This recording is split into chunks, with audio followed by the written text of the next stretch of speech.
नमस्कार साथियों, Jinu Indian classes में आप सभी का हार्दिक अभिनंदन एवं स्वागत है। आज का क्लास बहुत ही महत्वपूर्ण होने वाली है और जो पिछला हमने वीडियो देखा उससे आप सभी का बहुत हमें प्यार मिला। और जो माध्यमिक स्तर का 2024 में जो क्वेश्चन आया था बाल विकास एवं शिक्षा शास्त्र के तहत, उसमें का 15 क्वेश्चन को हमने पार्ट 1 में कवर किया और आज ये 15 क्वेश्चन को हम पार्ट 2 में कवर करने जा रहे हैं। तो वीडियो को ध्यान से देखिए, चैनल को लाइक एवं सब्सक्राइब करिए। चलिए हम आगे बढ़ते हैं, देखते हैं। चलिए, क्वेश्चन नंबर वो 16 में दिया है, विशिष्ट शिक्षा का सर्वप्रथम विकास हुआ था। अब यहाँ पे बताइए कि विशिष्ट शिक्षा का विकास सर्वप्रथम कहाँ पे हुआ था। तो उत्तर में देखिए, विशिष्ट शिक्षा का सर्वप्रथम विकास जो हुआ था आपका यूरोप में इसका विकास हुआ था। विशिष्ट शिक्षा जो स्पेशल एजुकेशन का सर्वप्रथम विकास यूरोप में हुआ था। उदाहरण सहित समझते हैं। विशिष्ट शिक्षा की शुरुआत 18वीं शताब्दी में फ्रांस में हुई थी, जब इटार्ड नामक चिकित्सक ने एक बधिर और मूक बालक विक्टर को शिक्षित करने का प्रयास किया। बाद में सीजन ने मानसिक रूप से मंद बच्चों के लिए विशेष शिक्षा पद्धतियां विकसित की। इसी कारण कहा जाता है कि विशिष्ट शिक्षा का प्रारंभ यूरोप में हुआ था। चलिए आगे देखते हैं। अधिगम अधिगम असमर्था शब्द किसने सुझाया। ये अधिगम शब्द जो है लर्निंग डिसेबल्ड, ये शब्द किसने सुझाया था। किर्क ने, फोर्बेस ने, काबेल ने, टोरेंस ने। तो जो लर्निंग डिसेबल्ड अधिगम असमर्था जो शब्द है को सुझाने वाले जो मनोवैज्ञानिक थे वे सैमुअल ए किर्क ने सर्वप्रथम 1963 में इस शब्द को सुझाया था। उदाहरण सहित देखते हैं हम। 1963 में सैमुअल ए किर्क ने शिकागो में हुए एक सम्मेलन में लर्निंग डिसेबिलिटी शब्द का प्रयोग किया। उन्होंने बताया कि कुछ बच्चे समान बुद्धि होने के बावजूद पढ़ने लिखने या गणित सीखने में कठिनाई महसूस करते हैं। इन्हें लर्निंग डिसेबल्ड कहा जाता है। उदाहरण जैसे, यदि कोई बच्चा सामान्य बुद्धिमान है लेकिन उसे पढ़ने, रीडिंग या लिखने, राइटिंग में कठिनाई होती है तो उसे लर्निंग डिसेबल्ड माना जाता है। ऐसे बच्चे विशेष शिक्षा, स्पेशल एजुकेशन की सहायता से सामान्य स्तर पर सीख सकते हैं। इसलिए जो जो लर्निंग डिसेबल्ड का शब्द है उसको सुझाने वाले जो मनोवैज्ञानिक थे वो थे सैमुअल ए किर्क जी थे। चलिए आगे देखते हैं। प्रश्न नंबर 18 देखिए, अपसारी चिंतन सृजनात्मकता से संबंधित होता है, यह कथन है। जो अपसारी चिंतन है यह सृजनात्मक से संबंध रखता है, यह कथन किसका है। तो ये कथन जो है आपका जेपी गिलफोर्ड का कथन है। तो उत्तर हो जाएगा आपका सी, जेपी गिलफोर्ड। जैसे उदाहरण देखिए, गिलफोर्ड ने 1950 में क्रिएटिविटी सृजनात्मकता पर अपने प्रसिद्ध सिद्धांत में कहा कि रचनात्मक व्यक्ति ही क्या कर सकते हैं, अनेक समस्याओं का अनेक समाधान निकाल सकता है। जो मान लीजिए कि कोई बच्चा है, उसे हम एक समस्या देते हैं तो जो साधारण बच्चा रहेगा वो क्या करेगा, किसी एक ही समस्या को एक ही उदाहरण के साथ उसके सॉल्व करने का प्रयास करेगा। परंतु जो रचनात्मक बच्चा होता है वो अनेक अनेक तरीके से उस समस्या को सॉल्व करने का प्रयास करता है। तो जो अनेक तरीका अपनाता है इसी को हम अपसारी चिंतन कहते हैं, मतलब डाइवर्जेंट थिंकिंग कहा जाता है। यह चिंतन रचनात्मकता का मुख्य आधार है क्योंकि इसमें व्यक्ति पारंपरिक सोच से हटकर नए, मौलिक और उपयोगी विचार उत्पन्न करता है। उदाहरण देखिए, यदि किसी शिक्षक से पूछा जाए कक्षा को रोचक कैसा बनाया जाए तो एक सामान्य व्यक्ति केवल कहेगा चित्रों का प्रयोग करें, लेकिन एक रचनात्मक व्यक्ति कहेगा खेल, कहानी, नाटक, वीडियो, समूह गतिविधि आदि का उपयोग करें। इसे कहा जाता है डाइवर्जेंट थिंकिंग। तो सही उत्तर जो है ये जो आपका है अपसारी चिंतन का जो सृजनात्मकता से संबंधित है, ये कहा था गिलफोर्ड ने कहा था। देखिए आज की डेट में भी हमारे क्लासरूम, जो हमारे जितने भी क्लासरूम हैं वहाँ पे आईसीटी क्लासरूम चलता है, जहाँ पे प्रोजेक्टर के माध्यम से बच्चों को पढ़ाया जाता है, जिसमें बच्चे देखकर, सुनकर अपने चारों कौशल का उपयोग करते हुए बच्चे सीखते हैं। तो ये अपसारी चिंतन को सृजनात्मकता से संबंधित होने का कहने वाले जो थे वो गिलफोर्ड जी थे। 19 नंबर देखते हैं, प्रतिभाशाली बालक की पहचान। देखिए प्रतिभाशाली बालक की पहचान कैसे की जाती है, शैक्षिक लब्धि से, बुद्धि लब्धि से, समायोजन से, संयोग से। तो उत्तर हो जाएगा आपका बी, बुद्धि लब्धि से बिल्कुल सही है ना। उत्तर की व्याख्या रखते हैं, प्रतिभाशाली जो गिफ्टेड चाइल्ड की पहचान उसके इंटेलिजेंट क्वेंटेंट आईक्यू के माध्यम से की जाती है। ऐसे बालकों का बुद्धि लब्धि जो है सामान्य से बालक से अधिक होता है। जो सामान्य औसत बालक होते हैं उससे अधिक की बुद्धि लब्धि होती है ऐसे गिफ्टेड चाइल्ड की। प्राय 130 या उससे अधिक के जो आईक्यू लेवल होते हैं उसे गिफ्टेड चाइल्ड मतलब प्रतिभाशाली बालक कहा जाता है। उदाहरण एक देखिए, यदि किसी बच्चे का आईक्यू लेवल 135 है तो वह सामान्य स्तर मतलब जो औसत बच्चा है जिसका आईक्यू लेवल 100 है से काफी अधिक है, इसलिए उसे प्रतिभाशाली बालक कहा जाएगा। उदाहरण दो देखिए, एक बच्चा गणितीय समस्याओं को बहुत तेजी से हल कर देता है और नई अवधारणाएं तुरंत समझ जाता है। यह उसकी उच्च बुद्धि लब्धि आईक्यू का संकेत है, इसलिए वह गिफ्टेड चाइल्ड कहलाएगा। तो इसका उत्तर जो हो जाएगा बी हो जाएगा बुद्धि लब्धि। चलिए 20वां नंबर देखते हैं, गलत विकल्प चुनिए। इसमें से गलत विकल्प चुनना है, 4 ऑप्शन है दिया गया है, इसमें 3 ऑप्शन सही हैं और 1 ऑप्शन गलत है। तो ए को देखते हैं, समावेशी शिक्षा एकीकरण की प्रक्रिया को सुदृढ़ करती है, सही में करती है। समावेशी शिक्षा जो है एकीकरण की प्रक्रिया को सुदृढ़ करती, बिल्कुल सही बात है। बी देखिए, समावेशी शिक्षा शिक्षण अधिगम प्रक्रिया का विशेषण है, यह गलत बात है। क्योंकि देखिए समावेशी शिक्षा क्या होती है, जहाँ पे अलग अलग स्तर के बच्चे होते हैं वो सबको हम लोग एक समान रूप से शिक्षा देते हैं। तो इसमें समावेशी शिक्षा में कहीं से अधिगम प्रक्रिया जो होती है, शिक्षण अधिगम प्रक्रिया, इसका विश्लेषण नहीं किया जाता, तो ये गलत, तो गलत विकल्प हमें चुनना था, ये गलत है। तो ये देखिए तीसरा, समावेशी शिक्षा का आधार समानता का सिद्धांत, सही बात है, हम सभी बच्चों को एक समान रूप से एक क्लास में शिक्षा देते हैं। डी देखिए, समावेशी शिक्षा समाज के संयोजन में सहायक है, सही बात है। तो सही उत्तर आपका हो जाएगा बी हो जाएगा, जो गलत विकल्प चुनना था। तो ये गलत विकल्प जो है समावेशी शिक्षा शिक्षण अधिगम प्रक्रिया का विशेषण है, ये गलत उत्तर है। चलिए आगे देखते हैं, इसकी व्याख्या को समझने के प्रयास करते हैं। जो समावेशी शिक्षा का अर्थ है, सभी बच्चे, जितने भी बच्चे हैं, सामान्य हो, दिव्यांग हो, कमजोर हो, प्रतिभावान, जिसके आईक्यू लेवल ज्यादा हो, कम हो, है ना, अलग अलग भाषा से आते हो, अलग अलग संस्कृति से आते हो, ये सभी बच्चों को हम एक ही कक्षा में समान अवसरों के साथ शिक्षा देते हैं, यही क्या कहलाता है, आपका समावेशी शिक्षा कहलाता है। इसका उद्देश्य क्या है, समाज में समानता को बढ़ावा देना, इक्विलिटी लाना, सही बात है, एकीकरण इंटीग्रेशन को मजबूत करना, सही बात है, और बच्चों को समाज के साथ समायोजन एडजस्टमेंट में मदद करना। लेकिन यह शिक्षण अधिगम प्रक्रिया का विश्लेषण नहीं है। ये जो समावेशी शिक्षा है किसी शिक्षण अधिगम प्रक्रिया का कोई विश्लेषण नहीं करती है, तो यह कथन गलत है ना भाई। तो क्योंकि समावेशी शिक्षा एक सामाजिक और शैक्षिक दृष्टिकोण है, न कि किसी प्रक्रिया का विशेषण है। चलिए आइए देखते हैं क्वेश्चन नंबर 21 में आ जाइए।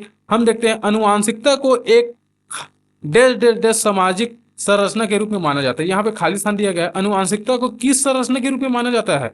देखिए, माध्यमिक, गतिशील, स्थिर, प्राथमिक। तो यहाँ पे जो आनुवांशिकता है वो उसे स्थिर सामाजिक संरचना के रूप में माना जाता है, मतलब स्टैटिक माना जाता है। क्यों माना जाता है, अब आइए देखते हैं, इसकी व्याख्या को हम समझते हैं। हेरिडिटी जो अनुवांशिकता है को एक स्थिर स्टैटिक सामाजिक संरचना माना जाता है। देखिए, हेरिडिटी अनुवांशिकता का अर्थ क्या है, माता पिता से संतानों के गुणों को, व्यवहार, शारीरिक बनावट, बुद्धि आदि, रंग रूप, सभी का क्या होता है, स्थानांतरण होता है बच्चों में, यही तो अनुवांशिकता है। ये गुण स्थायी परमानेंट होते हैं और अपरिवर्तित मतलब कि अनचेंजेबल होते हैं, इसलिए इन्हें स्टैटिक स्तर कहा जाता है। जबकि इन्वायरमेंट, पर्यावरण को डायनेमिक, गतिशील माना जाता है, क्योंकि इसे बदला बदला जा सकता है, हम पर्यावरण को क्या कर सकते हैं, बदल सकते हैं, सही बात है। तो उदाहरण देखिए, यदि किसी बच्चे के माता पिता का रंग गोरा है तो बच्चे में भी वह गुण अनुवांशिक रूप से आ सकता है। यह गुण स्थायी होता है और जिसे शिक्षा या समाज द्वारा नहीं बदला जा सकता, इसलिए अनुवांशिकता को स्थिर सामाजिक संरचना, स्टैटिक सोशल स्ट्रक्चर कहा गया है। देखिए, कोई भी बच्चा है जो अपने माता पिता का गुण लेके आता है, मान जाए उसके माता पिता जो हाइटेट है, बच्चा भी क्या हो जाएगा, हाइटेट हो जाएगा, वो अनुवांशिक रूप से है। अब उसे हम किसी प्रकार से अगर उसे छोटा करने का प्रयास करें तो ये नहीं हो सकता। अगर किसी के माता पिता बड़े हैं, मान लीजिए छोटे हैं, बौने हैं, तो उसके बेटे भी क्या हो सकते हैं, बौने हो सकते हैं। तो ये अनुवांशिक रूप से, अब उसे हम पर्यावरण के रूप से, इन्वायरमेंट देकर, उसे शिक्षा देकर हम उसके हाइट को क्या बढ़ा सकते, नहीं बढ़ा सकते, क्योंकि आनुवांशिक है। इसलिए जो उत्तर है आपका, अनुवांशिकता को एक स्टैटिक सामाजिक संरचना मतलब स्थिर संरचना माना गया है। चलिए आगे देखते हैं, क्वेश्चन नंबर 22 में आ जाते हैं। सीखने का सबसे उपयुक्त अर्थ है, सीखने का सबसे उपयुक्त अर्थ क्या है? कौशलों का अधिग्रहण, ज्ञान का समावेश, व्यवहार में संशोधन, व्यक्तिगत समायोजन।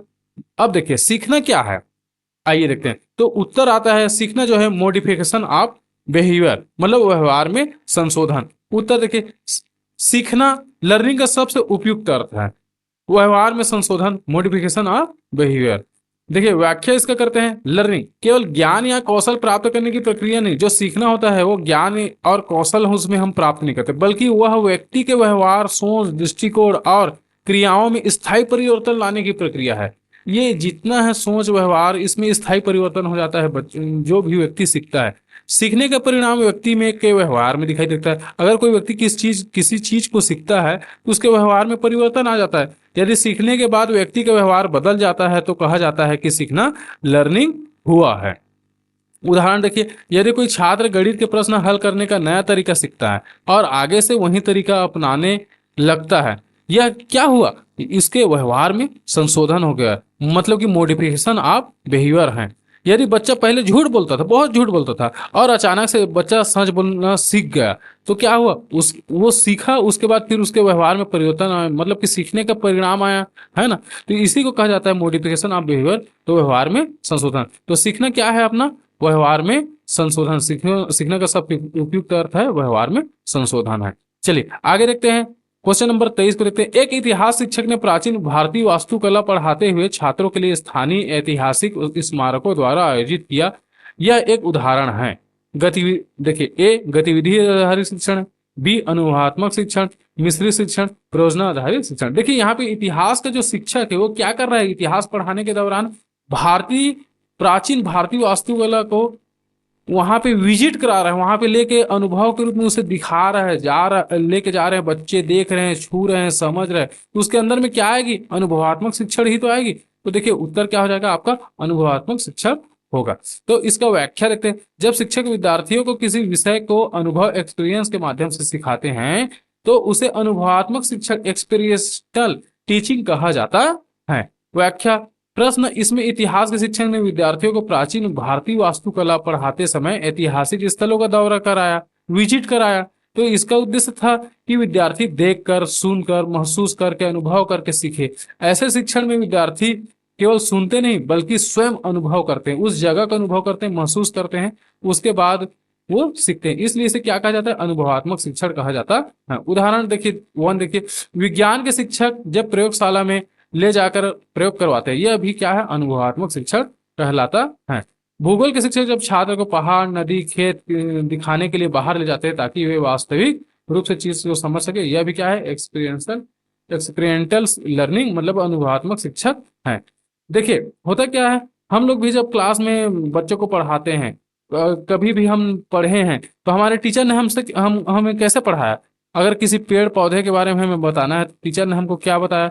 पेड़ पौधे ला के दिखाया कि ये जड़ है, ये तना है, ये फूल है, पत्तियां हैं, इसमें मूसलाधार जड़ होती है, ये आपके रेशेदार जड़ होती है। ये पूरा हमको वो अनुभव के रूप में हमें दिखाता है। तो हम क्या होता है, हमारे अंदर में अनुभव आता है। तो ये शिक्षण जो कहलाता है अनुभवात्मक शिक्षण कहलाता है। अब देखिए सीखना है, देखिए अभी जस्ट हमने क्वेश्चन नंबर 22 में देखा था सीखना क्या है, उस सीखना का उपयुक्त अर्थ क्या है? तो व्यवहार में परिवर्तन, ये तो है ही है। अनुभव का परिणाम सही है ना भाई? हम अनुभव के द्वारा ही तो सीखते हैं, हमारे व्यवहार में परिवर्तन आता है, ये भी सही है। सी, व्यवहार एवं अपेक्षा के स्थायी परिवर्तन, व्यवहार के साथ साथ हमारे अंदर में स्थायी परिवर्तन आता है, ये भी सही है। मतलब कि ये तीनों सही है, मतलब इसका उत्तर हो जाएगा डी, उपरोक्त सभी। देखिए सीखना लर्निंग क्या है? व्यवहार में परिवर्तन है जो अनुभव या अभ्यास के परिणाम स्वरूप होता है, और जो अपेक्षाकृत स्थायी होता है, मतलब कि परमानेंट होता है। जो हम सीखते हैं उसे क्या करते हैं? परमानेंट रूप से सीखते हैं। व्याख्या, सीखना केवल ज्ञान प्राप्त करने नहीं है बल्कि वह व्यक्ति के व्यवहार, सोच, दृष्टिकोण, आदतों में स्थायी परिवर्तन लाने की एक प्रक्रिया है। यह परिवर्तन अनुभव और अभ्यास के माध्यम से होता है, न कि अस्थायी रूप से। इसलिए सीखने की सही परिभाषा में ये तीनों बातें शामिल होती हैं। व्यवहार में परिवर्तन, अनुभव या अभ्यास का परिणाम, अपेक्षाकृत स्थायी परिवर्तन। आइए देखते हैं, यदि एक बच्चा साइकिल चलाना सीख जाता है तो वह अभ्यास और अनुभव से आया स्थायी परिवर्तन होता है। यहाँ पे देखिए, कोई भी बच्चा क्या करता है, अगर साइकिल चला रहा है तो पहले गिरेगा, गिरने के बाद उठेगा, चलेगा, तो उसके अंदर में क्या होता है, अभ्यास आती है, बार बार उस चीज़ को अभ्यास करता है, फिर धीरे से वो संतुलन बनाना सीखता है, संतुलन बनाने के बाद फिर वो उसमें उसके अंदर में क्या आ जाता है, स्थायी परिवर्तन आ जाता है और वो फिर साइकिल चलाना आसानी से सीख जाता है। तो दूसरा देखते हैं, यदि विद्यार्थी बार बार गणित का प्रश्न हल करता है और उसमें सुधार होता है, यह भी सीखने का परिणाम है, क्योंकि व्यवहार में परिवर्तन स्थायी हो गया है। तो इसलिए उत्तर क्या आ जाएगा आपका डी, उपरोक्त सभी। क्वेश्चन नंबर 25 में देखते हैं, पर्यावरण अध्ययन पढ़ाने के लिए निम्नलिखित में से कौन सा आवश्यक नहीं है। यहाँ पे देखिए आवश्यक नहीं बोल रहा है, पर्यावरण पढ़ाने के लिए कौन सी विधि आवश्यक नहीं है। तो देखिए यहाँ पे ए है भौतिक एवं सामाजिक परिवेश के प्रति संवेदनशीलता की विकसित करना, नहीं तो ये तो आवश्यक है पर्यावरण पढ़ाने के लिए, नहीं है पूछा गया है। तो बी देखते हैं, बुनियादी वैज्ञानिक अवधारणाओं और सिद्धांतों को याद करना। देखिए पर्यावरण पढ़ाने के लिए हम किसी भी अवधारणा या किसी भी सूत्र को याद नहीं करना है, रटना नहीं होता है, तो इसलिए जो आवश्यक नहीं वो शब्द आ जाएगा, तो बी इसका उत्तर राइट आंसर आएगा, जो आवश्यक नहीं है। देखिए बुनियादी वैज्ञानिक अवधारणाओं और सिद्धांतों को याद करने के लिए, तो इसका व्याख्या देखते हैं, पर्यावरण अध्ययन का उद्देश्य केवल तथ्यों या सिद्धांतों का याद करवाना नहीं है, मेमोराइज कराना नहीं है, बल्कि पर्यावरण विद्यार्थी में पर्यावरण के प्रति संवेदनशीलता, सेंसिटिविटी, अन्वेषण की प्रवृत्ति और कौशलों का विकास, स्किल डेवलपमेंट करना होता है। व्याख्या देखिए, पर्यावरण अध्ययन का उद्देश्य होता है विद्यार्थी अपने भौतिक एवं सामाजिक परिवेश को समझे, पर्यावरणीय समस्याओं का समाधान ढूंढे और प्रकृति के प्रति जिम्मेदारी का भाव विकसित करे। सिर्फ वैज्ञानिक सिद्धांतों को रट लेना पर्यावरण शिक्षा के उद्देश्यों के विपरीत है, क्योंकि इससे व्यवहार में परिवर्तन या संवेदनशील नहीं आती। हम पर्यावरण को रट नहीं सकते, हमें व्यवहार में परिवर्तन भी लाना रहता है। जैसे उदाहरण देखिए, यदि शिक्षक बच्चे को केवल यह याद करवा देता है कि पेड़ ऑक्सीजन देते हैं, तो बच्चे केवल जानकारी प्राप्त करेंगे, लेकिन अगर शिक्षक बच्चों को पेड़ लगाने, उनकी देखभाल करने और पर्यावरण साफ सुथरा रखने की गतिविधियों में शामिल करता है, तो ये अनुभव से सीखेंगे और उनमें संवेदनशीलता व जिम्मेदारी विकसित होगी। इसलिए पर्यावरण अध्ययन में रटना, मेमोराइजेशन आवश्यक नहीं है। तो सही उत्तर हो जाएगा आपका बी।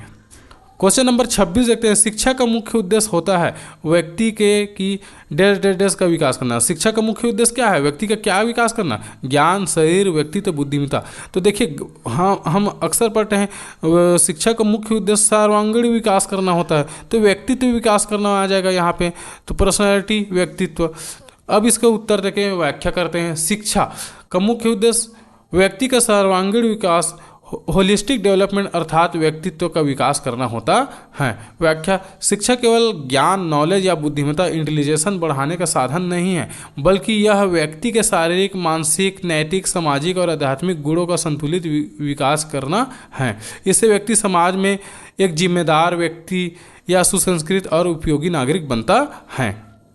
इसलिए कहा जाता है शिक्षा व्यक्तित्व के सर्वांगीण विकास की प्रक्रिया है। चलिए उदाहरण देखिए, एक विद्यार्थी जो केवल पढ़ाई में अच्छा है, मान लीजिए वो विद्यार्थी ने पढ़ाई में 80-90% ले आया, परंतु दूसरों के प्रति सम्मान और सहानुभूति नहीं रखता, उसे शिक्षित नहीं कहा जा सकता। शिक्षक उद्देश्य केवल ज्ञान देना नहीं, बल्कि चरित्र निर्माण करना है। अगर बालक पढ़ाई में अच्छा है, क्लास में टॉप कर रहा है, परंतु उसके अंदर में चरित्र निर्माण नहीं है, वो समाज में अच्छे से व्यवहार नहीं करता, अपने परिवार में अच्छे से व्यवहार नहीं करता, टीचरों के साथ अच्छे से व्यवहार नहीं कर रहा है, अपने बड़ों का सम्मान नहीं कर रहे, तो उसे हम शिक्षित नहीं कर सकते, क्योंकि शिक्षा का अर्थ ही होता है सर्वांगीण विकास करना, चहुमुखी विकास करना। जब शिक्षा बच्चे में आत्मविश्वास, अनुशासन, सहयोग, नैतिकता जैसे गुणों का विकास करती है, तो यह उसके व्यक्तित्व का विकास, पर्सनालिटी डेवलपमेंट कहलाता है। इसलिए सही उत्तर आपका सी हो जाएगा, व्यक्तित्व। देखिए 27 नंबर देखिए, बच्चे के लिए निःशुल्क एवं अनिवार्य शिक्षा का अधिकार अधिनियम कितने वर्ष के बच्चे के लिए लागू है। तो ये जो उत्तर है आप सभी भी जानते हैं, 6 से 14 वर्ष के लिए निःशुल्क एवं अनिवार्य शिक्षा लागू किया गया था। इसकी व्याख्या देखते हैं, 6 से 14 वर्ष के बच्चों को सभी बच्चों के लिए निःशुल्क एवं अनिवार्य शिक्षा का अधिकार प्रदान करता है। देखिए व्याख्या क्या है, भारत के संविधान के अनुच्छेद 21A में यह प्रावधान किया गया है कि राज्य जो है 6 से 14 वर्ष के सभी बच्चों को निःशुल्क और अनिवार्य शिक्षा उपलब्ध कराएगा। यह कानून जो है 1 अप्रैल सन 2010 से पूरे भारत देश में लागू हुआ। इसका उद्देश्य है कि कोई भी बच्चा शिक्षा से वंचित न रहे और सभी बच्चों को प्राथमिक, प्राइमरी, उच्च प्राथमिक, अपर प्राइमरी शिक्षा जो है समान रूप से प्राप्त हो। यदि कोई बच्चा 7 साल का है, वह स्कूल नहीं जा रहा है, तो आरटीई एक्ट के अनुसार सरकार का कर्तव्य है कि उसे निःशुल्क शिक्षा प्रदान करना। इसी प्रकार से कि 13 वर्ष का कोई बच्चा है जो सरकारी या मान्यता प्राप्त स्कूल में बिना फीस दिए पढ़ सकता है, तो इसका सही उत्तर जो हो जाएगा आपका ए 6 से 14 वर्ष। आइए क्वेश्चन नंबर 28 को देखते हैं। देखिए, निम्नलिखित में से कौन सा अध्ययन कौशल नहीं है। यहाँ पे देखिए अध्ययन कौशल नहीं है। देखिए दोस्तों, वीडियो अच्छी लग रही है तो लाइक करिए, सब्सक्राइब करिए, क्योंकि हम अगले 2023, 22, 21, 2016 तक के क्वेश्चन को हम लोग अवलोकन करने वाले हैं। और हम अवलोकन ही नहीं करेंगे, पूरा उस क्वेश्चन का व्याख्या करेंगे, क्योंकि सीडीपी में क्या होता है, जो आपके एग्जाम लेने वाले हैं वो आपको घुमा फिरा कर एक ही क्वेश्चन से 10 क्वेश्चन बना देते हैं, आपके दिमाग का मंथन करते हैं। तो इसलिए सीडीपी को हम विस्तार से समझेंगे। तो चैनल को लाइक करिए, सब्सक्राइब करिए और शेयर भी करिए। चलिए आगे देखते हैं। क्वेश्चन नंबर 28 जो है, निम्नलिखित में से कौन सा अध्ययन कौशल नहीं। अध्ययन कौशल नहीं, यहाँ पे देखिए अध्ययन कौशल नहीं मतलब स्टडी का स्किल नहीं है। तो इसमें ए औपचारिक रिपोर्ट लिखना, बी नोट लेना, सी शब्दकोश का उपयोग करना, डी एक विश्वकोश से जानकारी प्राप्त करना। तो यहाँ पे देखिए अध्ययन कौशल नहीं है, वो ए हो जाएगा औपचारिक रिपोर्ट लिखना। आइए क्यों, चलिए इसका व्याख्या देखते हैं। राइटिंग फॉर्मल रिपोर्ट, औपचारिक रिपोर्ट लिखना को स्टडी स्किल अध्ययन कौशल नहीं माना जाता। क्यों नहीं माना जाता? स्टडी स्किल अध्ययन कौशल वे क्षमताएं होती हैं जो विद्यार्थी को सीखने, याद रखने, समझने और जानकारी को व्यवस्थित करने में मदद करती है। तो स्टडी कौशल में कौन कौन से शामिल है? देखिए, नोट्स लेना, हम नोट बनाते हैं। अगर कोई टीचर हमें पढ़ाता है, जैसे कि आप इस क्लास को देख रहे होंगे तो आप नोट बनाएंगे, तो ये क्या है, अध्ययन कौशल में आ जाएगा। यदि कोई शब्द जो कठिन लगता है तो उसे हम क्या करते हैं, डिक्शनरी से हम खोजने का प्रयास करते हैं, तो ये भी आपका अध्ययन कौशल में आ जाएगा। और किसी भी प्रकार की जानकारी लें तो हम विश्वकोश से जानकारी प्राप्त करते हैं, ये भी आपके अध्ययन कौशल में आता है। लेकिन जो औपचारिक रिपोर्ट लिखना होता है, फॉर्मल रिपोर्ट राइटिंग होता है, ये कम्युनिकेशन स्किल है, संचार कौशल है, ना कि ये आपका राइटिंग स्किल है, लेखन कौशल है, ना कि ये अध्ययन कौशल है। उदाहरण देखिए, अध्ययन कौशल का उदाहरण क्या है? कक्षा में शिक्षक की बातें नोट करना। सही बात है, आप अभी क्लास देख रहे हो, आप नोट कर रहे होंगे, ये अध्ययन कौशल है। कठिन शब्दों को शब्द से ढूंढना, विश्वकोश से ढूंढना, ये सभी क्या है, अध्ययन कौशल में आता है। परंतु जो रिपोर्ट लिखना होता है, ये वार्षिक खेल प्रतियोगिता की रिपोर्ट लिखना या विद्यालय भ्रमण की रिपोर्ट तैयार करना, ये अध्ययन कौशल में नहीं आता, बल्कि औपचारिक लेखन मतलब फॉर्मल राइटिंग में आपका हिस्सा है। इसलिए सही उत्तर आपका ये हो जाएगा औपचारिक रिपोर्ट लिखना।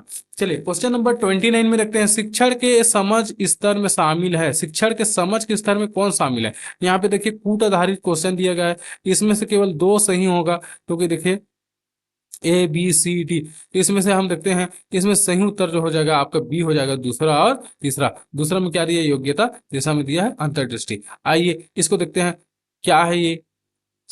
देखिए, अंडरस्टैंडिंग लेवल ऑफ टीचिंग, समझ स्तर का शिक्षण में योग्यता, एप्टीट्यूड और अंतर्दृष्टि इनसाइट शामिल होती हैं। शिक्षण के 3 स्तर लेवल ऑफ टीचिंग होते हैं। शिक्षण के कितने स्तर होते हैं? 3 स्तर होते हैं। पहले मेमोरी लेवल, स्मृति स्तर, याद रखना। दूसरा अंडरस्टैंडिंग लेवल, समझ स्तर, अर्थ समझना। तीसरा रिफ्लेक्टिव लेवल, प्रतिबिंब स्तर, रचनात्मकता और चिंतनशील होना। अंडरस्टैंडिंग लेवल में विद्यार्थी किसी विषय को केवल रट्टा नहीं बल्कि उसके अर्थ, कारण और तर्क को समझता है। इस स्तर पर शिक्षक विद्यार्थियों में अंतर्दृष्टि, इनसाइट और योग्यता, एप्टीट्यूड का विकसित करता है। देखिए, वो बच्चे क्या कर रहे हैं, अंडरस्टैंडिंग लेवल में पूरे अर्थ को समझ रहा है, कारण समझ रहा है, तर्क समझ रहा है, तो उसके अंदर में क्या आएगा, इनसाइट और एप्टीट्यूड योग्यता विकसित होगी, है ना। जैसे उदाहरण के साथ देखते हैं, यदि शिक्षक गणित में क्षेत्रफल का सूत्र सिखाते समय यह भी समझाता है कि यह सूत्र क्यों और कैसे बना, तो यह विद्यार्थी केवल याद नहीं कराता बल्कि समझाता है। यह अंडरस्टैंडिंग लेवल का उदाहरण है। यहाँ पे विद्यार्थी क्या कर रहा है, पूरा सूत्र बनने की प्रक्रिया को समझ रहा है ना, तो अंडरस्टैंडिंग लेवल है। विज्ञान में यदि विद्यार्थी प्रयोग के परिणाम का कारण स्वयं समझ लेता है तो उसमें अंतर्दृष्टि, इनसाइट और तार्किक योग्यता, एप्टीट्यूड दोनों विकसित होती है। इसलिए जो सही उत्तर हो जाएगा आपका योग्यता और अंतर्दृष्टि, आपका उत्तर हो जाएगा बी। चलिए लास्ट क्वेश्चन है दोस्तों ये आज का। आपके माध्यमिक स्तर में जो 2024 में क्वेश्चन आया था सीडीपी के तहत, बाल विकास एवं शिक्षा शास्त्र के तहत जो 30 क्वेश्चन आता है, उसमें से 15 क्वेश्चन को हमने पार्ट 1 में कवर किया और 15 क्वेश्चन को हम पार्ट 2 में कवर करने जा रहे हैं, जो आप इस वीडियो को देख रहे हैं। उसका ये लास्ट क्वेश्चन 30वां क्वेश्चन है। वीडियो अच्छी लग रही है तो लाइक करिए, सब्सक्राइब करें और अपने साथियों के साथ शेयर भी करिए। चलिए क्वेश्चन नंबर 30 को देखते हैं। विद्यालय आधारित सतत एवं व्यापक मूल्यांकन विद्यार्थियों के लिए उपयोगी है। सतत एवं व्यापक मूल्यांकन जो सीसी होता है वो विद्यार्थियों के लिए क्यों उपयोगी होती है? तो देखिए, ए तनाव को कम करे, बी मूल्यांकन नियमित करे, सी अपने कार्य का मूल्यांकन स्वयं करे। तो ये तीनों जो है ये उपयुक्त डी डी आ जाएगा, इसका उत्तर हो जाएगा उपयुक्त में से सभी। अब देखिए कैसे। विद्यालय आधारित सतत एवं व्यापक मूल्यांकन, school based continuous and comprehensive education CCE विद्यार्थियों के लिए कई प्रकार से उपयोग होता है। जैसे तनाव को कम करता है, ये मूल्यांकन को नियमित बनाता है, अपने कार्य का मूल्यांकन स्वयं करता है। देखिए CCE continuous and comprehensive education का उद्देश्य क्या है? विद्यार्थियों में सर्वांगीण विकास, होलिस्टिक डेवलपमेंट के लिए निरंतर, कंटिन्यूअस और व्यापक कंप्रिहेंसिव मूल्यांकन करना है। इसमें केवल परीक्षा के परिणाम नहीं देखे जाते, बल्कि बच्चे के व्यवहार, रचनात्मकता, सहयोग, अनुशासन, अभिव्यक्ति आदि सभी पहलुओं का मूल्यांकन किया जाता है।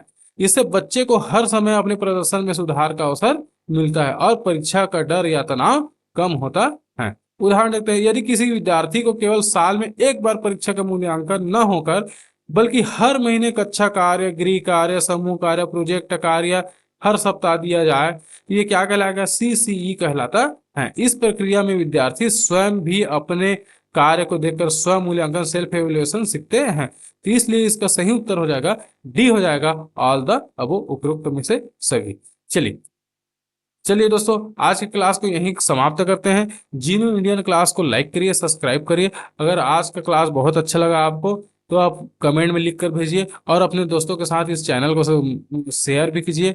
चलिए, हम अगले पिछले वर्षों का जो भी और क्वेश्चन है उसको लेकर आएंगे। जो 2022-23 आपके 17-16 में जो एग्जाम हुआ था उसको हम लेकर आने वाले हैं। तो चैनल को लाइक करिए, सब्सक्राइब करिए और बेल आइकन को ओके करके रखिए ताकि आपको नेक्स्ट नोटिफिकेशन मिलता रहे और अगले वीडियो देखने के लिए तैयार रहें।